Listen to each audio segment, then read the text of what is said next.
What's up, everybody? Jordan Stewart here from Vover. Thanks so much for tapping into the Vover original show.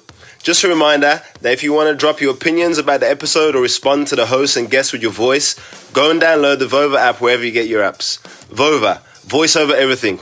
Enjoyed the show. Hello, everybody. Welcome to The Grind with your hosts, Slimzilla and Yeti.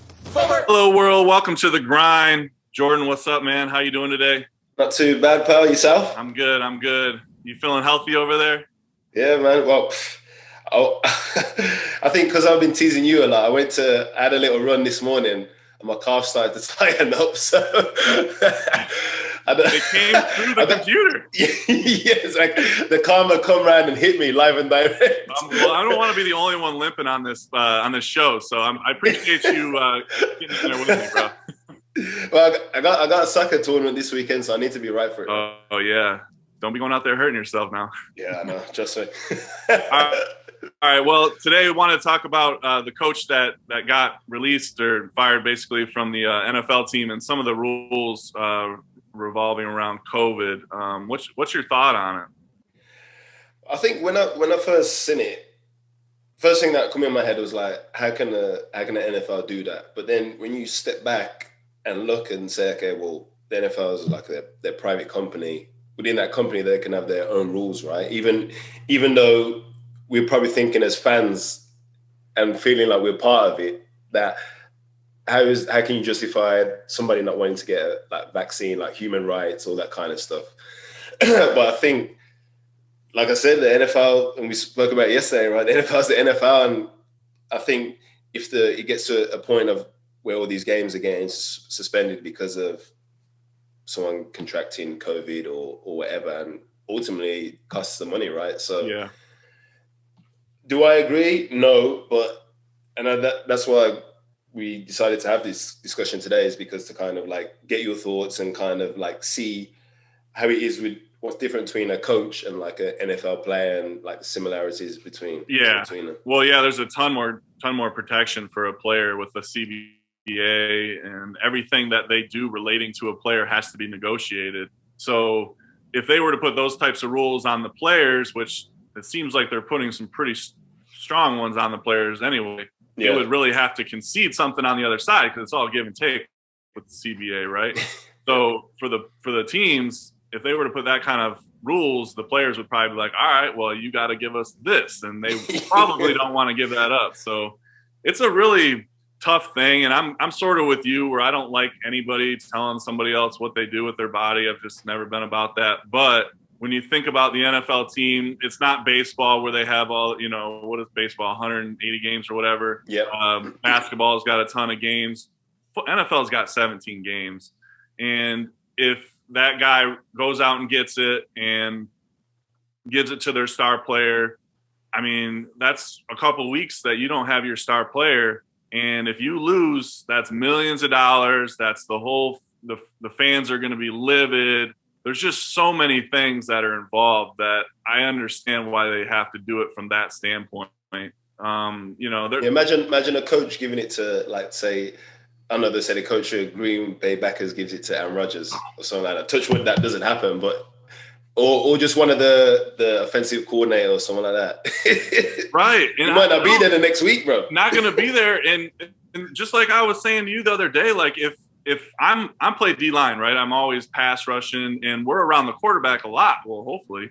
And so if you beat that tackle on the edge and you touch that quarterback in practice, they're going to probably fire you if you're not a guy. Like, seriously. Like, I used to get threatened all the time when I was in Cincy. Like, you come near Carson Palmer, you might as well just walk off because you're done. So if you think about it in that way, there's really a lot of rules in the NFL that are like that you don't hear as much about. This is just COVID, so you hear a lot more about it, right? It brings things to light that never got brought before. So from that standpoint, I like I said, I understand, but it's really interesting. And I think if they didn't get fired and they gave the star quarterback COVID, the fans might kill him anyway. I mean, can you imagine? Those Green Bay fans would be going nuts. Well, they're just happy to get him back at the minute, because obviously in today's news it looks like he's gonna be there another year. Yep. I did see that. So they're lucky, and they're not lucky. I guess they're probably excited to have him back. And it sounds like Devontae Adams is pretty fired up too, because I know he was probably thinking about getting out of here if Aaron goes. I heard that they both like posted some like the last dance with like the as in like the what the Bulls did. So I don't know if it's going to be their final year, but hopefully Aaron Rodgers can come to the Niners, bro. I'm a Niners fan, bro. Yeah. Hey, I would be about that. Shoot, he would be. I know they just invested a lot on the young guy, but if you can get Aaron Rodgers, you better go get him. In my opinion, I don't care. Yeah, it's from around the corner, bro. So bring him home. Right, and Green Bay has hardly spent any of their top picks on offensive weapons. I mean, I think they talked about it last year. It was the first time they had an offensive player picked in the first round, and it's a quarterback. They never give him help. So even if the Niners had to give up a couple of players to get him, he can still ball with backups basically, because that's what he's shown.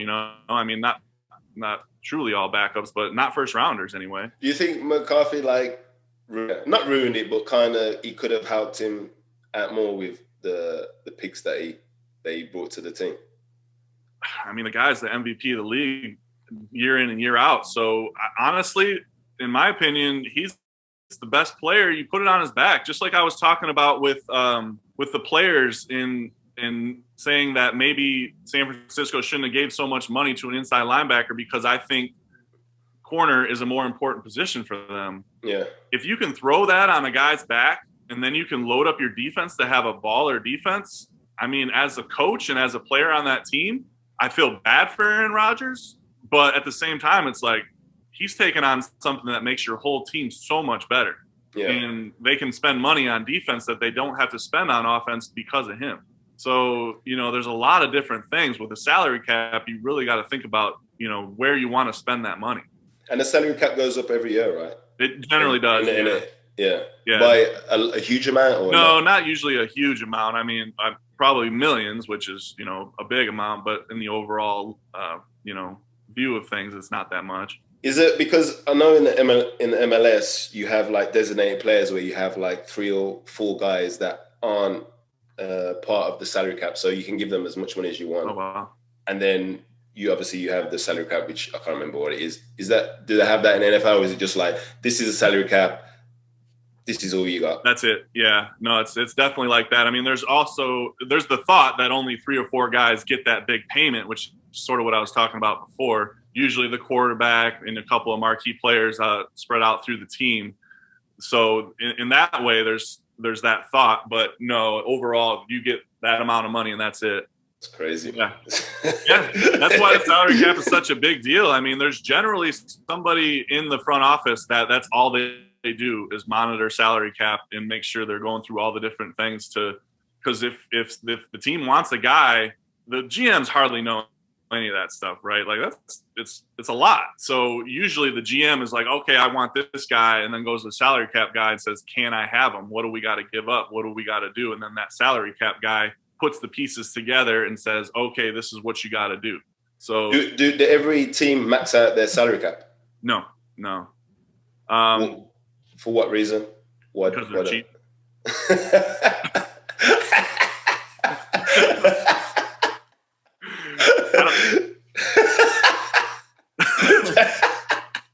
I think it kind of goes in spurts. And this is my opinion, I think a lot of times you'll see a team spend hard for like 2 years and then try to go and try to win some games, and then they'll go flat for a while, call it rebuilding, but really that's just like the time when they're putting big money in their pockets.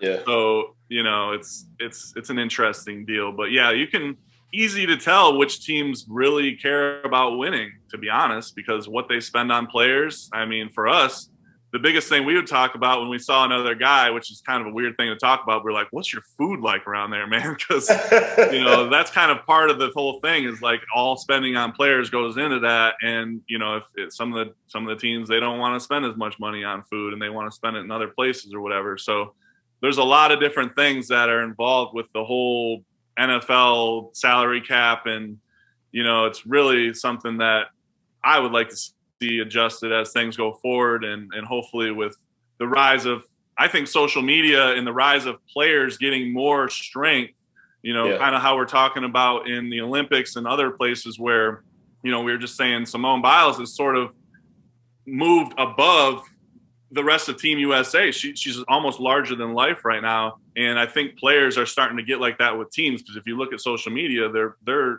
followers for players is way higher. So hopefully they'll start using some of that clout to get things really jacked up. That's what I'd like to see. And I think fans would like to see it too. It's crazy because obviously in England, we don't have a salary cap.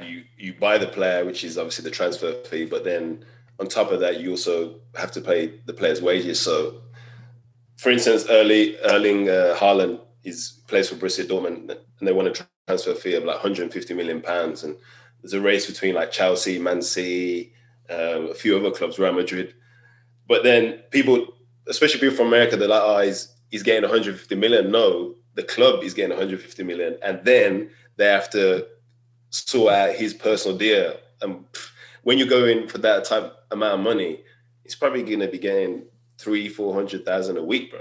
And It's not like in America where like NFL, where you just get paid for those 16, 17 weeks that you're playing. It's like you get paid 52 weeks of the year. Yeah. Like even when you're off, you're getting paid. Yeah. And I would like to see that in the NFL, because you would be amazed at how many guys, even though they're getting $1 million contract or higher, literally go broke in the offseason, bro. It is unreal. And I would love to see guys get paid throughout the year instead.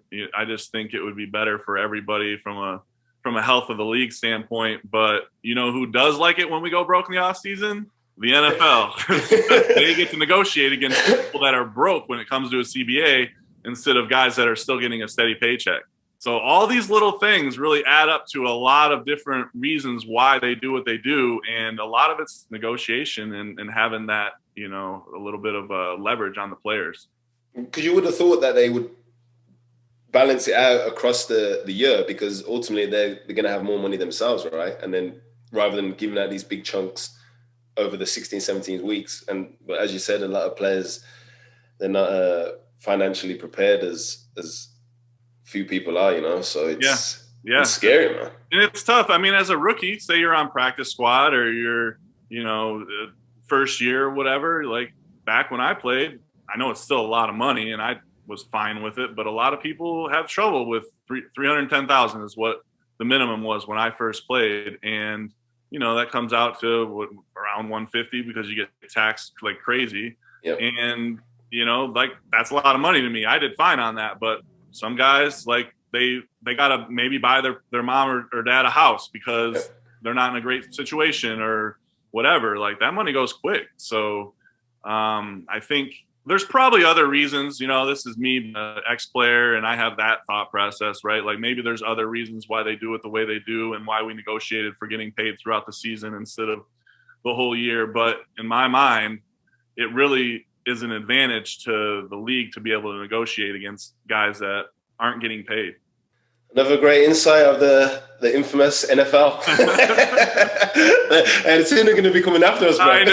I feel like I'm going to be the world's most hated guy in the NFL very soon. I'm outing all their stuff. Hey, we'll get the Premier League to help you out. Hey, if anybody wants to come clear this up, like Roger Goodell, come on on. We can clear this up there you go. Come on, Roger. Let's get on, bro. Always a pleasure, guys. All right, brother. See you tomorrow, bro. Peace. Vover.